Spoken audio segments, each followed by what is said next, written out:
আসসালামু আলাইকুম রহমতুল্লাহি ওবরাকাতু। প্রিয় বন্ধুগণ, আজকে কথা বলবো ছোট বাচ্চাদেরও কি বিষণ্ণতা, অ্যাংজাইটি, ডিপ্রেশন হয়?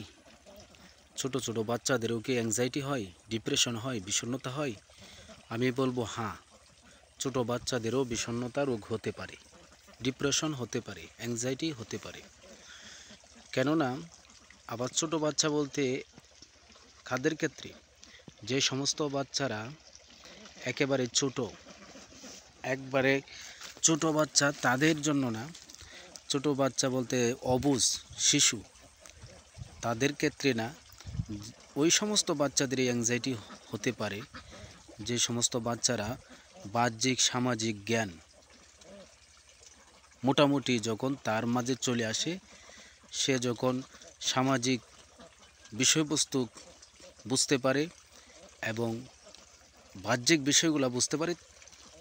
যেমন মনে করেন, বয়সের তুলনা হচ্ছে, একটা বাচ্চার বয়স 8 থেকে 10 বছর যখন হয়, 8 বছরের বাচ্চা বা 10 বছরের বাচ্চা থেকেই কিন্তু এই ধরনের বিষণ্ণতা, অ্যাংজাইটি হতে পারে। কেননা আমি নিজে থেকেই আমি এটার নিজের অভিজ্ঞতা থেকেই কথাগুলো বলছি। আমি কিন্তু 10 বছর যখন আমার বয়স, তখন থেকেই কিন্তু আমি বিষণ্ণতা, অ্যাংজাইটি এবং প্যানিক পর্যন্ত আমার হতো। কিন্তু এগুলাই নিয়েই কিন্তু আমি সমাজে চলাফেরা করতাম। কিন্তু আমি নিজেও জানতাম না যে এটা আমার একটা রোগ, বিষণ্ণতা রোগ বা অ্যাংজাইটি। না জানার কারণে আমি দিনের পর দিন এভাবে কষ্ট করছি। আর এটা এমন একটা সমস্যা, এটা কারোর সাথে বলাও যাবে না। এখন ঠিক তেমনিভাবে এখনও সমাজে হাজারো সন্তান, হাজারো বাচ্চাদের মাঝে দেখবেন অনেক বাচ্চা আছে যারা এই সমস্যা বোঝা মাথায় নিয়ে সে দিনের পর দিন স্বাভাবিক বাচ্চাদের সাথে চলাফেরা করতেছে। তখনই বুঝতে পারবেন যখন একটা বাচ্চা, আর এটার যে সিমটমগুলো ছোটোকালেও যে একই সিমটম হয়, দেখা গেছে সিমটমগুলো আসার পরে বাচ্চা খাবারে রুচি নষ্ট হয়ে যায়, খাবার দাবারে অনীহা চলে আসে, পড়ালেখাতে অনীহা চলে আসে, সামাজিক কাজকর্মে ভীতি চলে আসে, এরপরে বিভিন্ন সমস্যা দেখা দেয়। এটার তো সিমটম কয়টা বলবো, হাজারো সিমটম আছে এই অ্যাংজাইটি, ডিপ্রেশনের। এখন ছোট বাচ্চাদেরও বিষণ্ণতা হতে পারে। এই জন্য কোনো কাজ, সামাজিক এমন কোনো কাজ, পারিবারিক এমন কোনো ঝগড়াঝাটি, এমন কোনো মারামারি ইত্যাদি ছোট বাচ্চাদের সামনে করা একেবারেই উচিত নয়। কারণ এই বিষয়গুলাই যখন একটা ছোট বাচ্চার ব্রেনে আঘাতপ্রাপ্ত হয়, তখনই কিন্তু সে বিষণ্ণতায় আক্রান্ত হওয়ার সম্ভাবনাটা বেশি থাকে।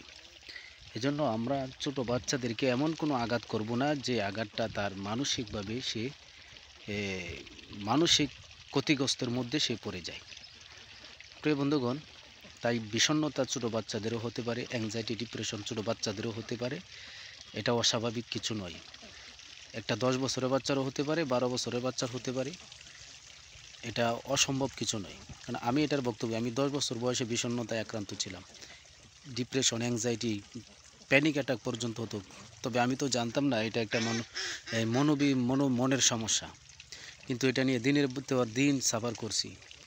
কিন্তু সাময়িকভাবে আবার নিজে থেকে যখন একটু সুস্থ হতাম, এভাবে কিছুদিন যেহেতু আবার বিষণ্ণতা আসতো, এভাবেই আমি সময়গুলো পার করছি প্রায় 17টা বছর। 17 বছর পর যখন জানতে পারলাম এটা একটা অ্যাংজাইটি, ডিপ্রেশন, বিষণ্ণতা রোগ, তখনই কিন্তু আমি একজন সাইকিয়াট্রিক্স ডাক্তারের শরণাপন্ন হয়ে এখন সুস্থ। আর এইগুলো সিমটম যে কত প্রকার ও কী কী, এটা বর্ণনা দিয়ে শেষ করা সম্ভব না।